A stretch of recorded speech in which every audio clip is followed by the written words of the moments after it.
Olá, meu amigo, mais uma vez estamos juntos para falarmos da Palavra de Deus. Esse é o 10º vídeo da série Graça e Salvação. Hoje vamos tratar da graça e da lei. Vamos pedir a presença de Deus nesse estudo? Oramos. Senhor nosso Deus, agradecidos estamos pela vida, agradecidos estamos pela oportunidade de estudarmos junto, de abrirmos a Tua Palavra. Pedimos que o Seu Santo Espírito venha estar conosco, nos dando instrução, nos dando sabedoria, para que possamos juntos aprender mais de Ti. Isso lhe pedimos e agradecemos em Teu santo nome. Amém. Como vimos nos vídeos anteriores, Deus nos perdoa. Deus nos perdoa do quê? Do pecado. O pecado existe por quê? Porque existe a lei. Se não existisse lei, não existiria pecado. Pecado é transgressão da lei de Deus. Imagina alguém chegar para você na rua falando, eu te perdoo. Você fala, você deve estar equivocado, eu nem te conheço, me perdoa de quê? Então, assim, religiões, pessoas que acreditam que pecado é algo mais que transgressão da lei de Deus. Se pecado não fosse transgressão da lei de Deus, do que Cristo ia nos perdoar? Infelizmente, hoje existe um comentário muito incoerente, que é chamado fim da lei. Na Bíblia tem a palavra fim da lei? Tem, fim da lei sim. Mas se nós analisarmos o contexto e estudarmos corretamente o verso completo, nós vemos que o fim ali é finalidade, objetivo, e não a abolição. Então, Cristo não veio abolir a lei, ele veio o quê? Cumprir. E o fim da lei era Cristo. A finalidade das ordenanças. No caso, seria melhor ordenanças, cerimônias. Existiam muitas cerimônias que apontavam para Cristo. Era tipo uma promessa. Estava prometendo que um dia Cristo viria, libertaria da escravidão do pecado. Então essas ordenanças tinham uma finalidade, Cristo. Então a finalidade da lei, o objetivo da lei é Cristo. E não a abolição, o desrespeito da lei a Cristo. Nada a ver com essas ideias incompatíveis com a palavra de Deus. Após Cristo vir morrer na cruz do Calvário, essas histórias servem de lição para nós. Imagina eu ler a Bíblia e falar assim, isso aqui não tem nada a ver comigo, isso aqui foi para... Paulo falou para os coríntios, e Daniel falou lá, Moisés falou para os judeus, não tem nada a ver com isso. Para que existe a palavra de Deus? Em 2 Timóteo 3,16 fala que a Bíblia é para o nosso ensino, para a nossa correção. Então, quando Cristo repreende uma pessoa, aquela repreensão pode servir para mim, pode servir para você no século 21. Por quê? Porque as pessoas têm a natureza parecida. A tecnologia muda, mas o ser humano continua o mesmo. A natureza do ser humano não muda. Então, os mesmos problemas que tinha no Antigo Testamento, tem no Novo, tem hoje, né? Os mesmos problemas. Problemas de orgulho, problemas de egoísmo, problemas de inveja, essas maledicências, elas não foram extirpadas por causa da tecnologia ou por causa dos tempos. Muito pelo contrário, quanto mais o tempo passa, mais pessoas orgulhosas aparecem. Agora só tem uma coisa que ameniza e remove isso do ser humano, é o poder de Cristo. Tem pessoas que acham que Cristo veio para morrer na cruz do Calvário porque era impossível o homem obedecer a lei. Deus estava meio desinformado lá no céu. Ele olhou assim e falou, nossa, eu estabeleci uma lei que não é possível o homem obedecer. Então eu vou ter que fazer uma nova aliança. Vou ter que mudar porque a minha primeira aliança era imperfeita. Aí ele veio e fez uma nova aliança porque a primeira é imperfeita. Essa é uma ideia completamente incompatível, não só com a Bíblia, mas como com a lógica. Deus, ele é onipotente, onisciente, onipresente, ele sabe todas as coisas, então jamais ele vai estabelecer uma lei que ele sabe que não é possível o homem obedecer. Cristo veio por quê? Qual é o objetivo? Satanás está mudando o objetivo, enganando pessoas. Não sejam enganados. Para isso nós estamos apresentando esses estudos. Vamos ver qual o objetivo de Cristo ter morrido na cruz do Calvário. Antes disso, Deus fez repreensões na Bíblia para todos os tipos de pessoas. Nós vemos que até os evangelhos são 4. Engraçado que são 4 pontos cardeais, né? Norte, sul, leste e oeste. Então, se você quer ter uma visão ampla de um assunto, o que você tem? Você não pode olhar só de um lado, você tem que olhar de todos os lados. Se você quer ter uma visão ampla de uma casa, um arquiteto, ele não pode olhar só pela frente da casa e deixar as laterais que fique feio, atrás da casa, não. Tem que olhar o quê? Dos 4 cantos para ter uma construção perfeita. Então, para apresentar Cristo de forma perfeita, foram 4 evangelhos. E a Bíblia, as pessoas às vezes pegam somente um ponto de vista, baseia a doutrina e a fé dela em um ponto isolado da palavra de Deus. Nós não podemos fazer isso. E isso acaba tendo o quê? Uma visão parcial da palavra de Deus. E geralmente o que acontece? Imagina que você é uma pessoa determinada. Você é uma pessoa determinada, você é uma pessoa esforçada. Geralmente as pessoas determinadas, esforçadas, naturalmente elas pendem mais para o legalismo. E Deus, através dos profetas, Ele mandou repreensão para os legalistas, porque essas pessoas às vezes obedecem a Deus com falta de amor, olhando para o defeito dos próximos e não olhando para Cristo. E isso traz muito transtorno, a pessoa fica ali muito arrogante, né? Muito intolerante. Deus mandou repreensão para esses tipos de pessoas. Mas Deus mandou repreensão também para a pessoa que é meio desleixada. Sabe?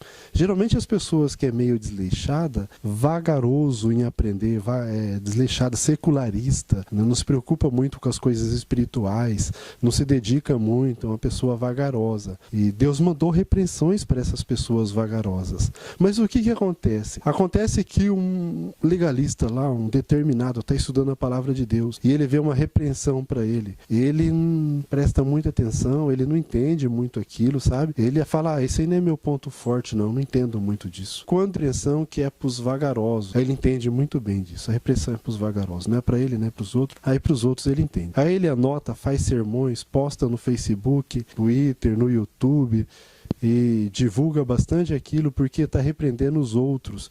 E a Bíblia passa a não ter muito significado para ele. Contrapartida, os vagarosos, eles veem a repreensão que Deus, através dos profetas, mandou para eles. Eles não entendem muito aquilo, eles não estudam muito essas repreensões. Mas quando vê umas repreensões que é ali para os determinados, para os legalistas, né, ele entende perfeitamente. Aí ele fica cutucando lá o defeito dos outros, fica, né, postando, fazendo sermões, escrevendo livros, até fundando religiões, com ponto de vista o que? Parcial. Pega só aquilo que Deus mostrou para os determinados. Imagina você ter 2 filhos, um filho rápido no serviço e outro filho vagaroso. Aí você dá uma tarefa para cada filho. Passou aí 3 horas, você volta e deixa um bilhete para cada filho, só que não coloca o nome do filho. No bilhete você fala, olha, o seu trabalho está saindo muito devagar, vê se foi um pouco mais rápido. Isso é para o filho vagaroso, mas você não coloca o nome dele. Aí para o filho que é rápido, você coloca, dá uma caprichadinha mais no seu trabalho. Ele não está saindo tão caprichado. Aí os filhos vai lá, olha assim, né? Aí o filho que é rápido, ele fala, faça o trabalho mais rápido. Ele pega aquele conselho para ele. Se ele gosta de fazer as coisas,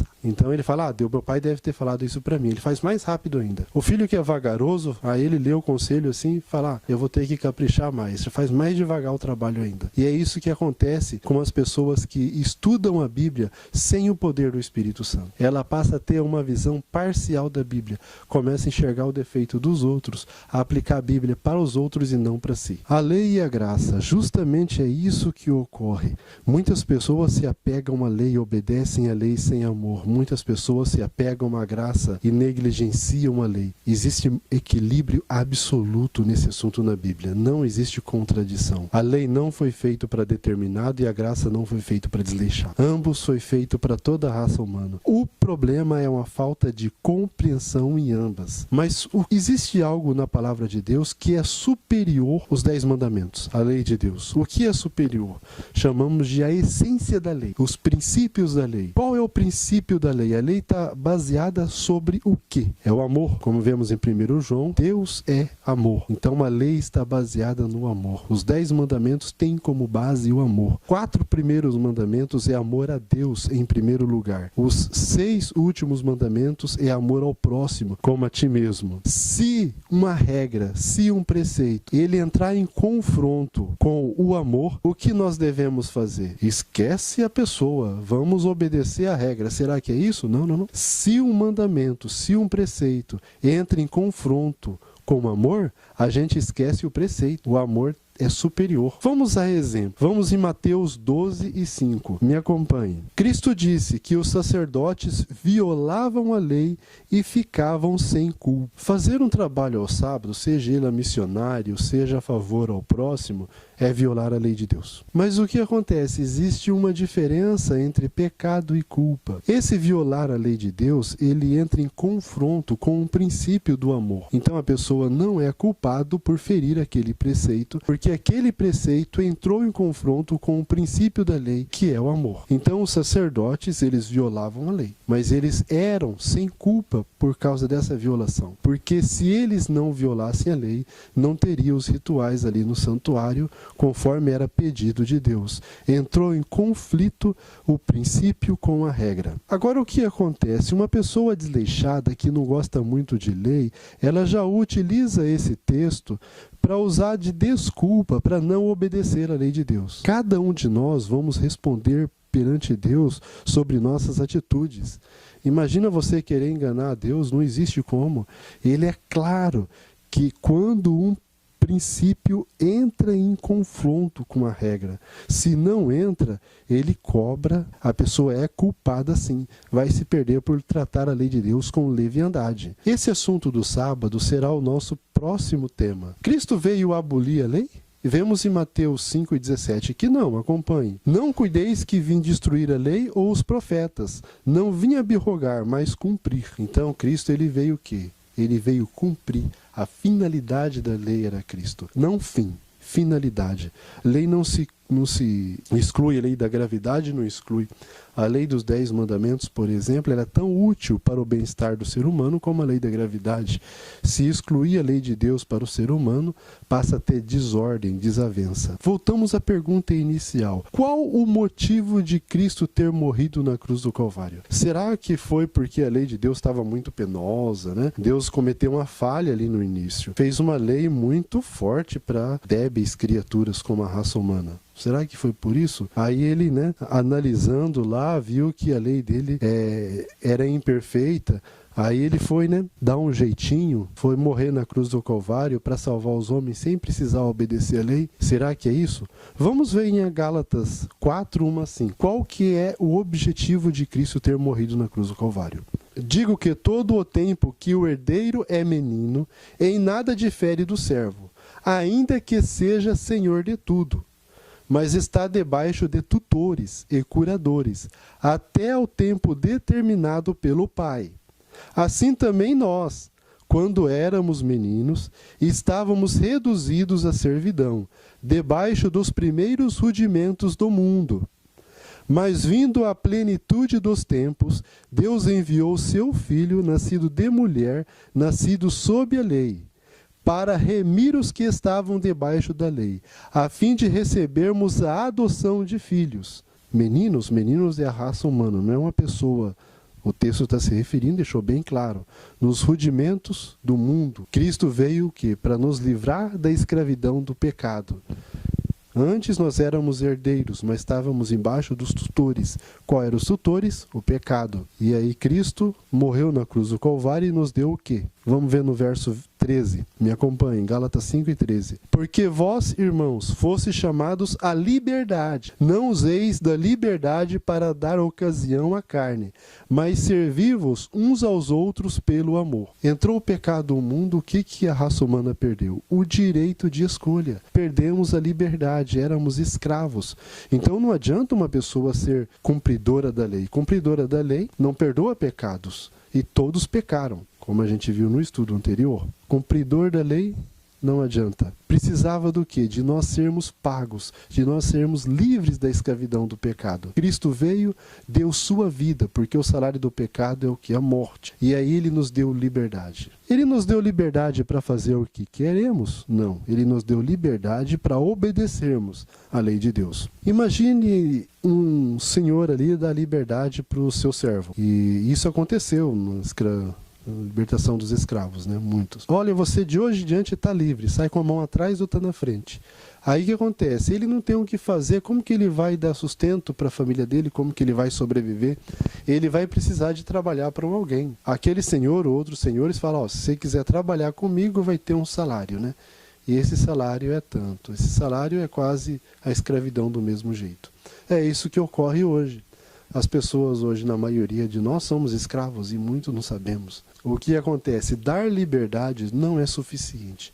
Tem que dar condições para viver de acordo à liberdade. E Cristo, ele não deu-nos só a liberdade. Ele nos dá algo mais, que chama condições para viver de acordo a essa liberdade.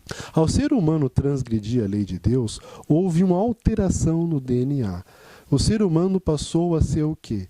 Ter uma natureza caída, uma natureza conhecida como pecaminosa. Eu considero um exagero de linguagem falar que a nossa natureza é pecaminosa. Nossa natureza é caída, uma natureza enfraquecida pelo pecado. Será que isso que eu estou falando é a opinião minha, que depois do pecado a natureza nossa passou a ser caída? Me acompanhe em Efésios 2 e 3. Vemos que isso não é uma opinião pessoal. Vamos deixar a Bíblia comprovar isso, né? Entre os quais todos nós também andávamos nos desejos de nossa carne, fazendo a vontade da carne e dos pensamentos, e éramos por natureza filhos da ira, como os outros também. Então, quem obedecem os desejos da carne é por natureza filhos da ira. Adão, antes da entrada do pecado, não era filho da ira, por natureza. Essa natureza entrou após o pecado.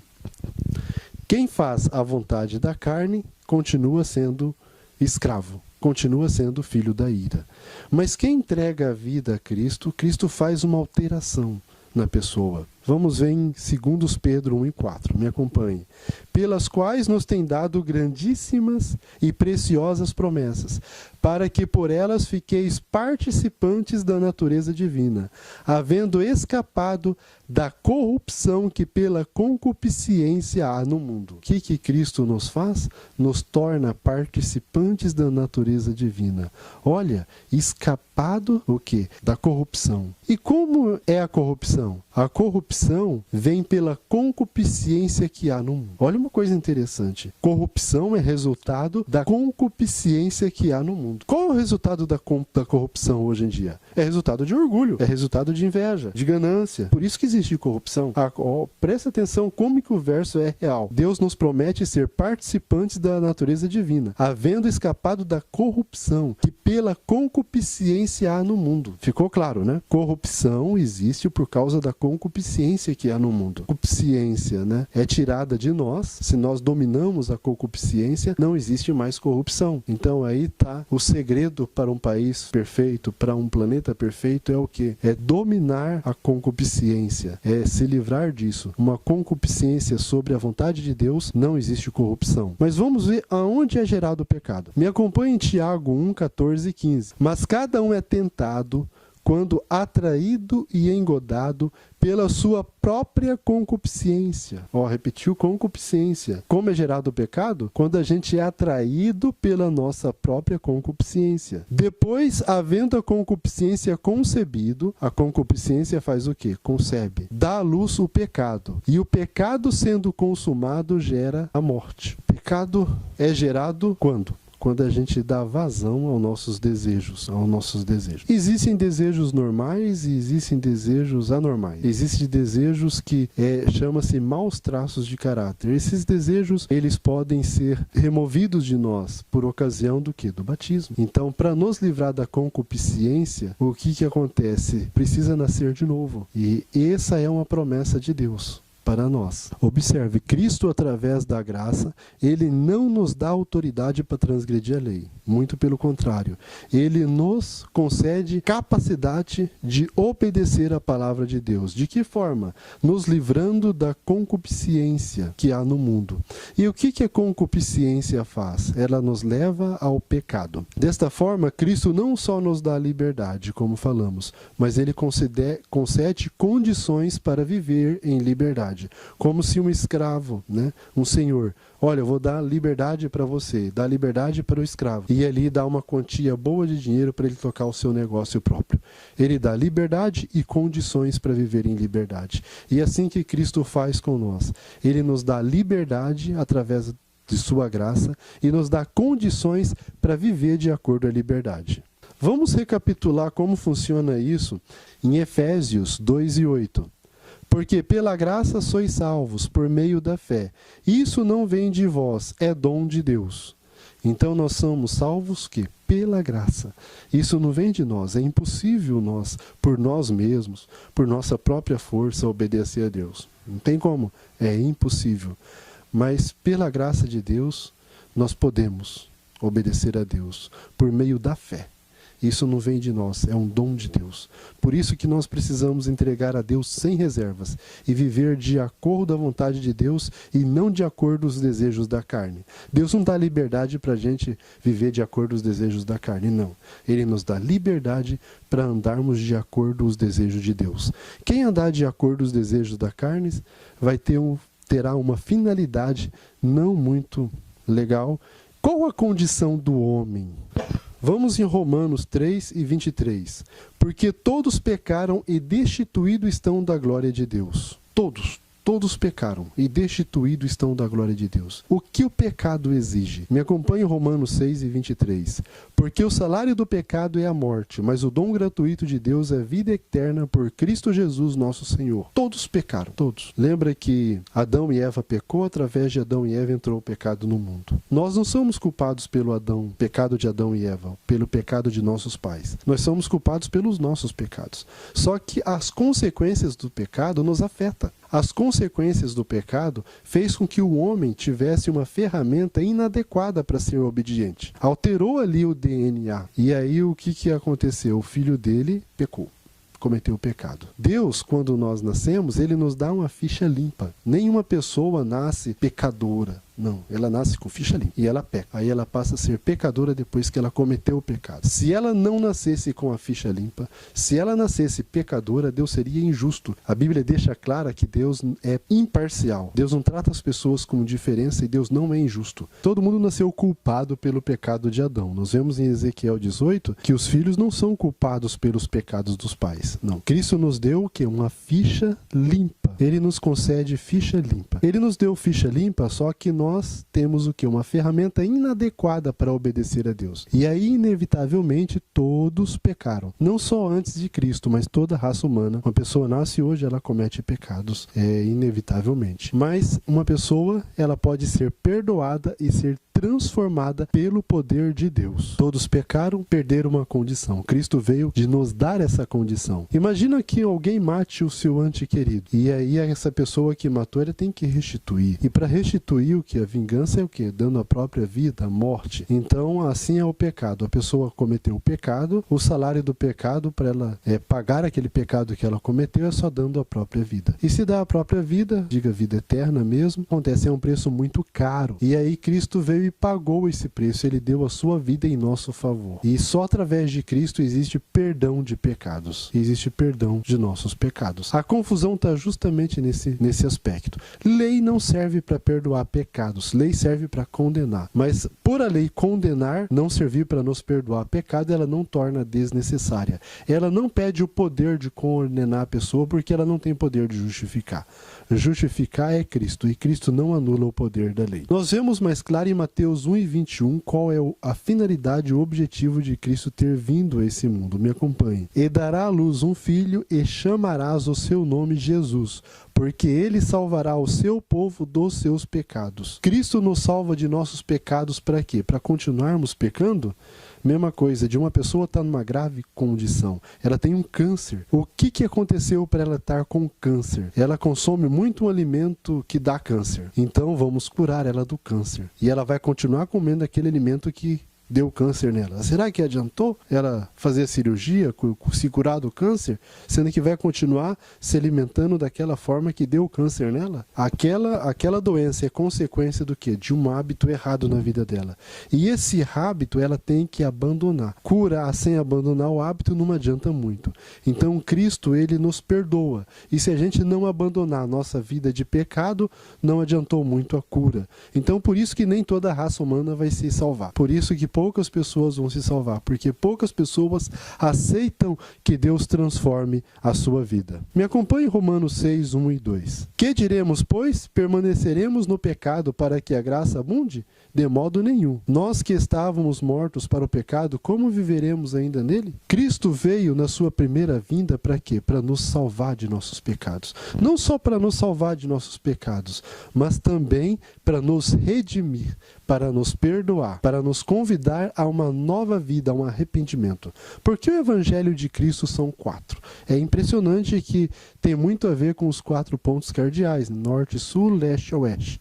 Se você quer conhecer uma casa, todos os lados dela, o que acontece? Você tem que tirar no mínimo 4 fotos. Então, se você quer conhecer da palavra de Deus, você tem que basear a sua doutrina, o seu conhecimento só em um verso ou outro, não. Você tem que conhecer todos os ângulos, todos os lados. Então Cristo fornece através de sua palavra um conhecimento completo, um conhecimento imparcial, né, de sua vontade. Se você pegar Marcos 2:17, por exemplo, você vai ter um conhecimento muito parcial, porque lá fala que Cristo veio buscar o que? Pecadores e pronto. Mas veja o que está em Mateus 9:13. Ide, porém, e aprendei o que significa: misericórdia quero e não sacrifício, porque eu não vim chamar justos, mas pecadores ao arrependimento. Ele não veio chamar justos, ele veio chamar pecadores e pronto? Não. Ele veio chamar pecadores ao arrependimento. Cristo quer fazer o que? Uma transformação na sua vida. Agora, na segunda vinda de Cristo, ele tem um objetivo um pouco diferente. Me acompanhe em Apocalipse 3:21. Ao que vencer, lhe concederei que se assente comigo no meu trono, assim como eu o venci e me assentei com meu Pai no seu trono. Nós vemos aí que tem condições. Se Cristo fosse levar pecadores para o céu, ele ia levar todo mundo, não precisaria de religião, não precisaria de teste, de nada. Levaria todo mundo e pronto, acabou. E existem condições. Primeiro, Cristo nos nos dá liberdade e nos dá poder para viver de acordo com essa liberdade. Mas se a gente não vive, rejeita esse poder, o que a gente vai fazer no céu? A gente ama tanto o pecado que não quer abandonar ele. Muitas pessoas reclamam da corrupção, né? Reclamam da corrupção. Então, se você não ama a corrupção de fato, entregue a sua vida a Cristo. E isso é possível? É possível, através do poder de Deus. Existem 4 principais equívocos. Eu quero que você me acompanhe. O primeiro, a lei de Deus não foi abolida. Cristo não veio abolir lei. Cristo, ele é perfeito, ele é onisciente, ele sabe todas as coisas. Então ele fez uma lei perfeita. Ele veio nos dar condições de obedecer essa lei. Segundo, pecado é transgressão dela. Se Cristo abolisse lei, não existiria mais pecado, porque não teria lei para provar que era pecado. A lei é baseada no quê? Transgressão é baseado numa lei. Se não tem lei, não tem pecado. Terceiro, Cristo veio pela sua primeira vez, pela sua primeira vinda, com um objetivo. Qual o objetivo? Nos conceder perdão e nos transformar, nos dar liberdade e condições de viver de acordo com essa liberdade. O quarto equívoco, a segunda vinda de Cristo não será com o mesmo objetivo da primeira. Satanás quer que as pessoas pensem que Cristo não tem o que fazer com justos, né? Cristo só mexe com pecadores.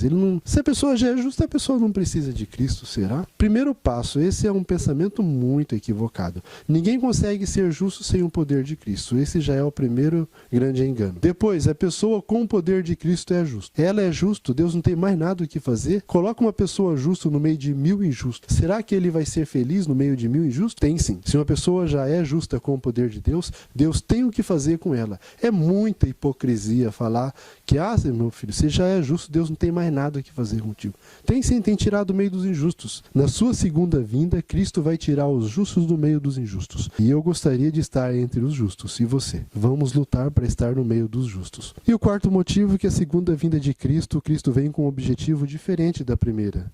Ele vem buscar quem? Aquelas pessoas que já se adaptaram para o céu, que saíram do lamaçal do pecado, que vivem de acordo à liberdade. Não tem motivos para ele levar pessoas que não apreciam a liberdade que Cristo deu e não vivem de acordo a essa liberdade, que vivem satisfazendo os desejos da carne. Satisfazendo os desejos da carne, você está carimbando. Nós estamos carimbando o nosso passaporte para a morte eterna, para o inferno. Meu caro amigo, minha amiga, existe um pensamento muito equivocado de amor. As pessoas pensam que as pessoas que amam simplesmente vai falar o que você gosta de ouvir. Não, as pessoas que amam vão falar o que você precisa ouvir. Eu poderia muito bem falar aqui o que eu gosto de falar. Eu poderia muito bem falar assuntos controvertidos de forma que atrair muitas pessoas para assistir meus vídeos. Mas o objetivo não é engrandecer, não é assistir meus vídeos. O meu objetivo é levar a palavra de Deus a você. Não é falar do jeito que eu quero, é falar do jeito que Deus quer. Não é para satisfazer a concupiscência da carne, mas é para levar pessoas a refletir no amor de Cristo, a serem transformadas, a ser instrumento nas mãos de Deus. Foi gastado tempo e dinheiro em benefício a você e a sua família. Por quê? Porque amamos você.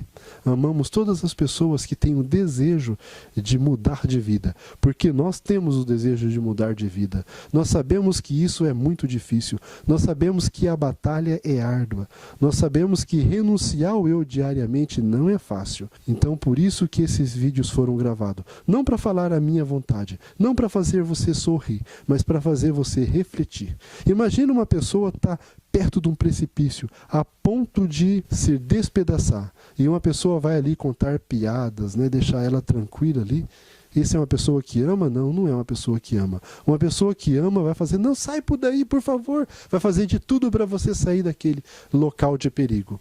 Então, através desses vídeos, a Orion Produções está tentando fazer de tudo para que nós possamos sair desse precipício, para que nós possamos entregar a nossa vida a Cristo sem reservas, a viver uma vida nova com o poder de Cristo e a não entrar nos enganos de Satanás. Lembre-se, Cristo, ele nos perdoa, mas não para aí. Ele nos dá poder para nos purificar de toda injustiça, de toda imundícia e de todo pecado. Se a gente só quer o perdão de Cristo e não quer ser purificado, o perdão de Cristo é nulo para nós. Então aceite o perdão de Cristo, mas aceite que Ele também purifique a sua vida. Vamos deixar que Cristo purifique nossas vidas e vamos juntos um dia estar nas mansões celestiais. Esse é o meu desejo e até o nosso próximo encontro. Jamais descansará quem de Deus se afastar, a seguir os próprios caminhos e se for, mas somente irá achar quando decidir voltar no reencontro com seu Deus.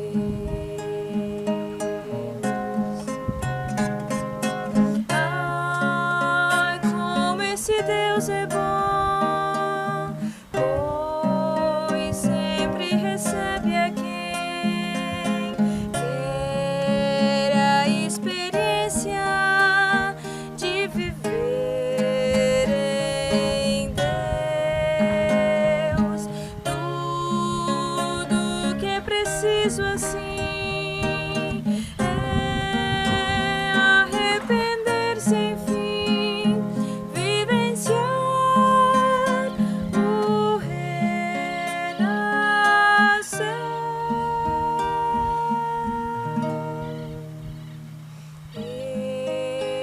Este reencontro aqui, oh, devemos sim fruir.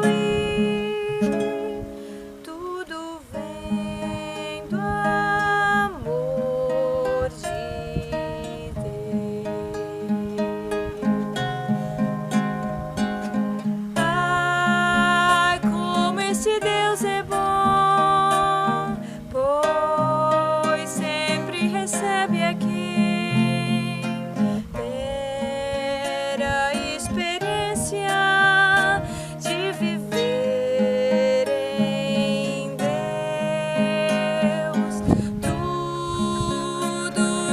preciso assim.